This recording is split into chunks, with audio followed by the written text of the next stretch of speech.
dadku way kala duwan yihiin. waxaa laga yaabaa in aan ku kala duwannahay waxyaabo aad u fara badan, xagga dhirirka, xagga jirka iyo dhanka caqligaba. balse dadka aan maanta ka hadli doono waa ay ka duwan yihiin dadka caadiga ah ee aan naqaano. allah subxaanahu watacaala waxaa jira dad u abuuray oo wiilkii carabka dheeraa. wiilkan waxa uu ku nool yahay California ee waddanka Mareykanka.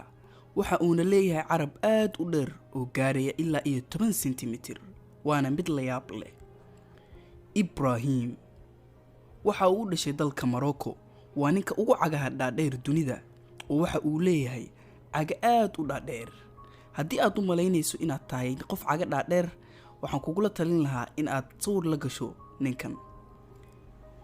gabadhan aad u jeedaan iyana waxba kama duwan Ibrahim, oo waa gabadh cagaheedu ay aad u dhaadheer yihiin, waxayna ka mid noqotay gabadha ugu dheer caalamka oo waxa ay ku gashay world record ama rikoodhka caalamka.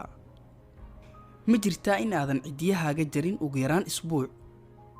haa, sababtoo ah dadka badankood ayaa sidan sameeya, balse gabadhan way ka duwan tahay oo cidiyaheedu ma jarto, waxa ayna gaarayaan ilaa 7 sentimitir.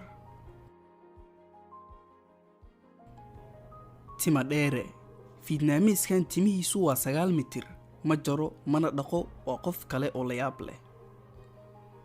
gabadha garka leh.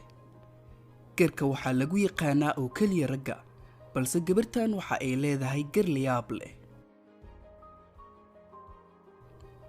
ninka dhegta timaha ku leh. waxaa laga yaabaa in dadka qaar ay dhegta timo ku leeyihiin, balse ninkan waa uu ka duwan yahay oo waxa uu world record ku galay in uu yahay ninka ugu dheer dhagaha timaha. yaynaan hilmaamin wiilkan oo isna ah nin dheer, balse faraha ugu dhaadheer caalamka ayuu leeyahay oo gaaray ilaa 31 sentimitir. qaar ka mid ah Thailand iyo Myanmar waxay gabdhahooda qoorta u geliyaan faraantiyo si ay qoortoodu u dheeraato. sanad walbana faraanti ayaa loogu kordhiyaa gabadha iyagoo u haysta in ay ka qurux badan tahay gabadha qoorta dheer kuwa kale, balse gabadhan qoorteedu waxa ay gaaraysaa ilaa 40 sentimitir.